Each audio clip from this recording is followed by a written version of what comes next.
Hi guys, Jay Smith here, down at Bury Golf Range in Suffolk. A new format to the reviews from now on.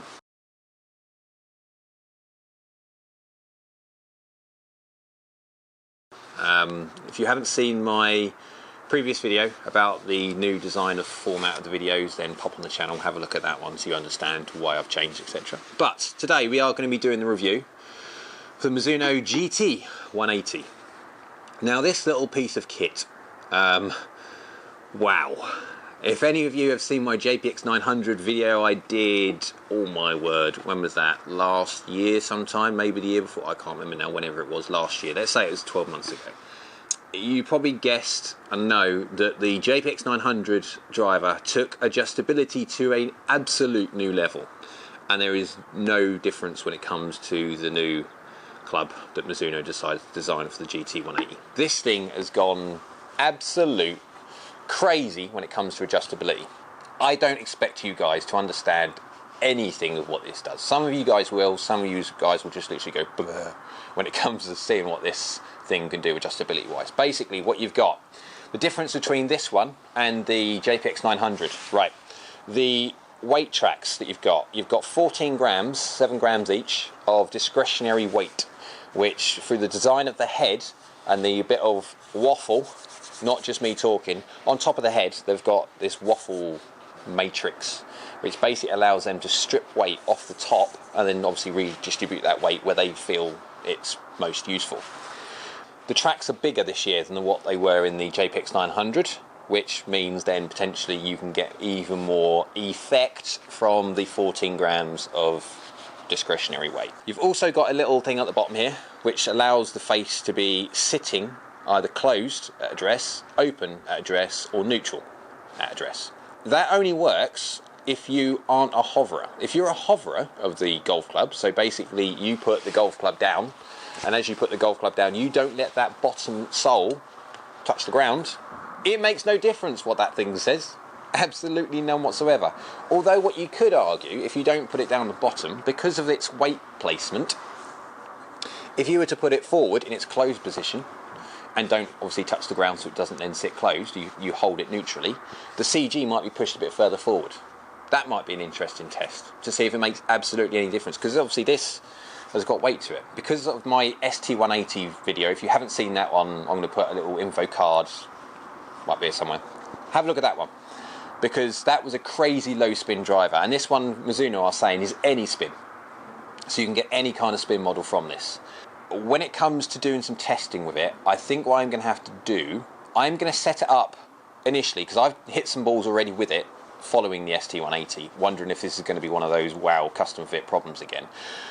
If I was to stick it into the 9.5 degree setting, one, it gives me half okay data, but one thing that I think would be a good idea from you guys to see, that the ST180 was in a certain shaft, the same one. So this one is the Kurikaji 60 gram flex, S-Flex, sorry, 45 inch bar. When it comes to the Loft, because it's got the same quick switch Loft adapter that we've had now for quite a while, I can now put this in the same setting as the ST180. So it'd be an interesting thing to properly test the difference between, you've got two models, or at least the ST180, the low spin, and then the GT180, the any spin. Face wise, just to go through this one very quickly, it's the new SP700, also I've got the HMT dot on it, it's a forged face. Basically you've got variable face thickness on here, so it around the sort of toe area, around the heel area, around everywhere else apart from the middle. Remember, middle is governed, it can only go so fast, spring so fast as such. They call it coefficient of restitution or trampoline effect. When they make the face thinner around the toe, heel, off centre, they can make the ball spring back, but still then not go over the 0.83 allowed governed limit. So that's the face. We talked about the waffle, the crown, and we've got the bits at the bottom. Now, I'm not going to go through every single little conceivable permutation of combination of different weight settings. It would just go on forever. But the biggest thing I'm going to do, I'm going to go get this on GT Quad, use my Game Ball Vice Pro, and I'm going to hit loads of shots in different positions to see what difference these weights make. So there's no point in me, with obviously this design of driver is the ultimate adjustability if I just hit it in one set and say, hey guys, this is how it performs. Well, how does it perform in this set? How does it perform in that set? So that's what I'm going to do. I'm going to go now, hit a load of shots, get very hot, which is not a bad idea because it's cold out here, and then show you guys how this thing performs.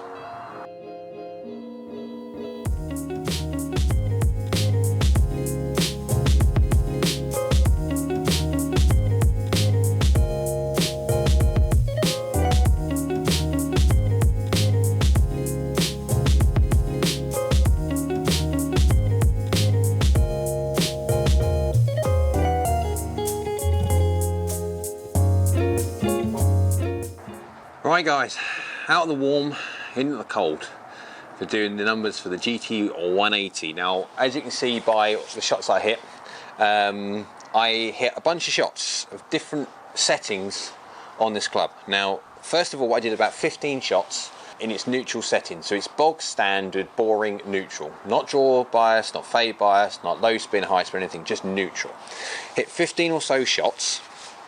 And I also did a bunch of shots in the fade setting and a bunch of shots in the low spin setting, and also done one with the Loft. We'll get onto that one. But because of the fact that this obviously is it's adjustability gone crazy, this is why sort of testing it in different things. This is what these weights can do or not. So 15 shots with the GT180 in its neutral. I was ball speeds 154, averaging launch 15.8. Now, it was a baby little fade, so they started fractionally left and then faded off. One of them saw me faded by a tiny amount. Anyway, spin was 2717, so it's actually quite high spinning. Now, I set this to 9.5 degrees, and 9.5 is quite high from what I normally do, because my ping that I play with, I set that down to 8 to try and manage launch, because I deliver quite a lot of dynamic loft and hit up at the ball. Yeah, anyway, 2717. That is ranging from 3154 when I catch it fractionally low. Let's have a look. Yeah, I caught it 3 mil low, slightly low on the face, and that goes then down to 2185. But I'm guessing that's definitely going to be 10 mil toe, 1 mil high. So I basically towed it and it's gone off to the left hand side. When it comes to peak height, 44. Now this is the bit I'm a bit worried over, because it's going way too high. 48 yards in the air peak, and then down to 38. That last shot there, what I was talking about, it's quite high, and with that spin, that's what we're going to be doing when we're sacrificing distance. And as you can see there, on average is 262. 4.4 yards left. That's on average all the shots. But then bear in mind, I'm hitting that shot that we were talking about there, the low spin one, where it was slightly toey. That's gone 29 yards left, which is not in the fairway. But basically we're looking at between 29. That was only one shot though. We've had one other one at 21. But then the next one's sort of like down to 15, 13, so that's not too bad. We had one go around there at 9.5 to the right, but basically it's more wanting to go left, which is interesting. But because of the fact it's high spin and going up quite high, it's now descending at 45 degrees, which you're not going to get much roll on that. So as a driver in its neutral setting, I understand what Mizuno are doing with trying to make a driver like the GT180 with all the adjustability possible, because it allows you to basically adjust the club to anybody within reason. What you find with the ST though, the ST is a very specific club, and for that specific person, it's brilliant. I'm not quite sure with the GT180 with its amount of adjustability if it can adjust everybody, because face to path always rules and strike always rules. But anyway, if you look at my club data on that, I'm going 110 miles an hour. I average 110. That is the new speed that I want to do for 2018. I'm normally around the 114, 115 mark, but trying to control where this thing goes is more important. I have like that tack angle 5.6 up. My path, yes, goes a little bit left, but bearing in mind I'm 0, give or take, with my irons. And because my ball position is far forward, off the left foot. When it comes to driver, I'm hitting up, but then also anyone that understands explainer thing by the side of me, as you exit up, you're also exiting left. So that's the reason why on my club path goes 2.3 on average to the left. Face then fractionally open to that by 0.5.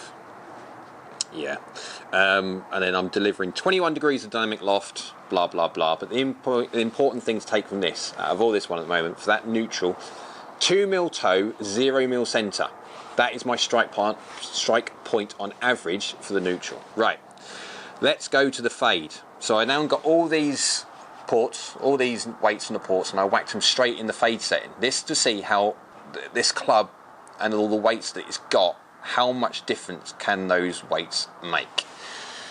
So I hit 1, 2, 3, 4, 5, 6, 7, 8, 9, 10-ish, something like that. And let's go ball data first. 151 ball speed. So I've lost a little bit of ball speed. Launching at 16.5 with a neutral, I was 15.8. So I'm launching it fractionally high, but it's like 0.7 of a degree. Again, spinning up 2.6. But fractionally less than the 2.7, it's like 50 RPM, nothing in it. Peak height 44 again from the L1, so I'm not changing my peak height just by changing this.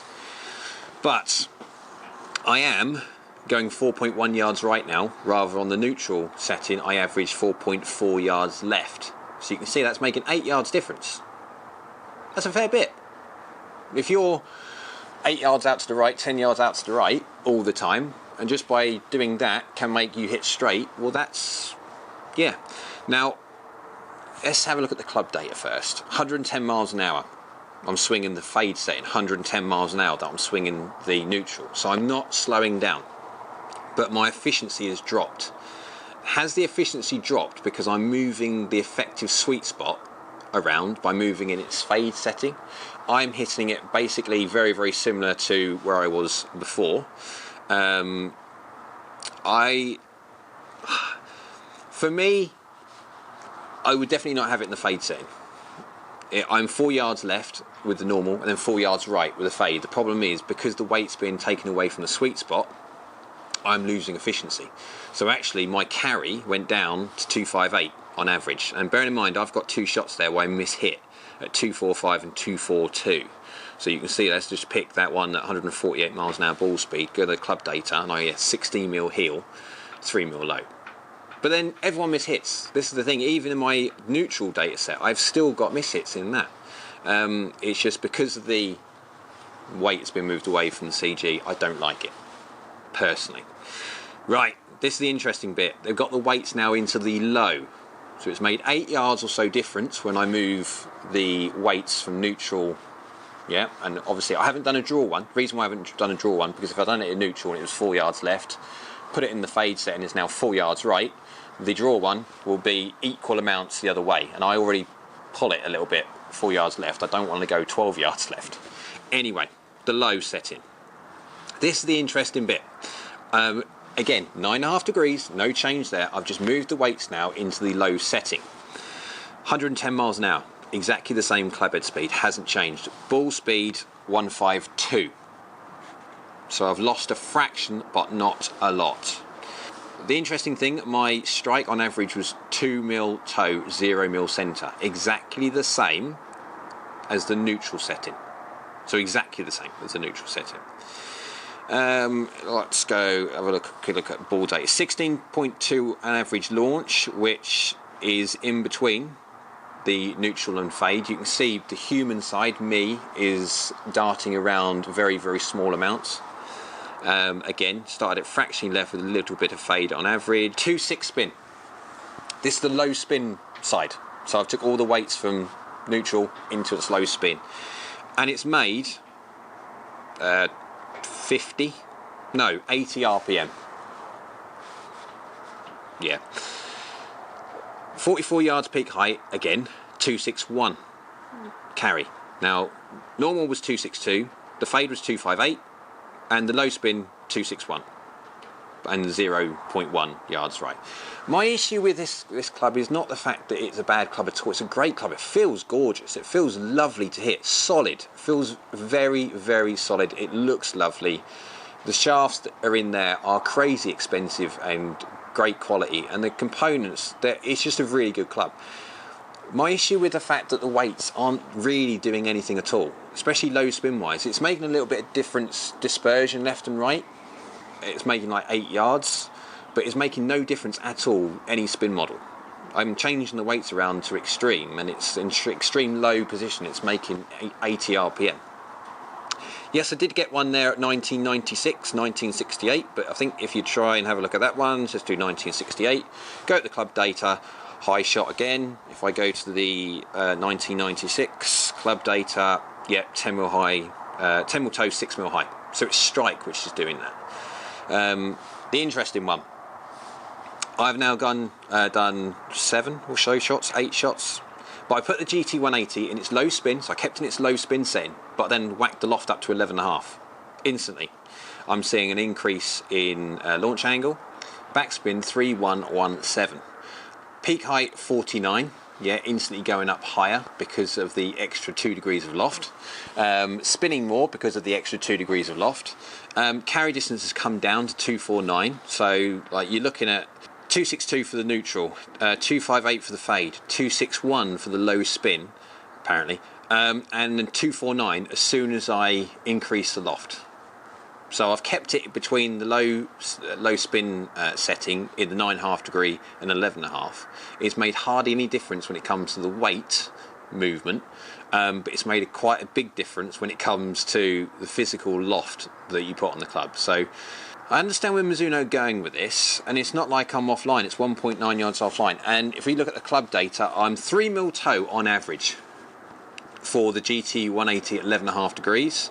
I'm 2 mil toe, 0 mil centre on average for the GT180 in the low spin at 9.5 degrees. So it's not strike which is changing, which is causing this difference in figures. When it comes to the conclusion of the club, do I like it? Yes, I do. Definitely I do. From the point of view of its changeability, it's great. It's brilliant. My concern would be, Mizuno are saying, obviously, with all these different spin profiles and different shape shots, etc. you can get, I am definitely noticing a difference in flight when you can move the weights in fade, neutral and draw. Yes, I do. I see next to no difference at all when you use the weights to change spin profile. Absolutely none. Well, 80 RPM. It's just too small to even see a difference. Mizuno have made a lot bigger difference when it comes to the spin profile when they create a head specifically for low spin. And when you do that, yes, you can make a dramatically different spinning profile club like they have done the ST180. So my conclusion of the club, the GT180 is brilliant. Yes, I do like it. It feels solid, absolutely solid. It looks great. A bit busy down the bottom end like the JPX 900 driver was from last year, yes, but you get it set up in whatever you need it to be and then you leave it alone and forget about it. It's a great looking club, a great feeling club. It doesn't perform necessarily for me how I'd like to, because it's not necessarily designed to be a low spinning head, and how I need a low spinning head to get the maximum numbers from how I hit. But I'm unique to me. You need to go test this club, get custom fit properly. There's so many different permutations you can get with this thing. I know this video's been gone on for a little bit, say, long time, because of that. If it hadn't had all this different gubbings at the bottom, this video wouldn't have had to go on for so long. But we've had to go look through what difference these weights actually make to do the video properly. So I hope you liked the video. If you did like the video or got anything from it, click that like button below if you can. If you disliked it for any reason, then rather than just go dislike, which you can do, like, obviously if you want to, but put down the reasons why. Now, yes, it might have gone on for a long time, this video, it would do, but the reason why it has, because of this. We need to test this and how the weights, because you're looking at this video to try and see how this club performs. Well, it performs fine, but in obviously different ports we need to test. So yeah, hope you like that. Pop comments below. Go on, tap the old comments below. Hope you liked it. Subscribe by the side of me, whichever one it's going to be. click that little button. That allows me to get more clubs that I can do tests with, hopefully not this long. Next manufacturers, please don't make these things because it makes me testing a pain. But I hope you liked it, and we'll see you again soon.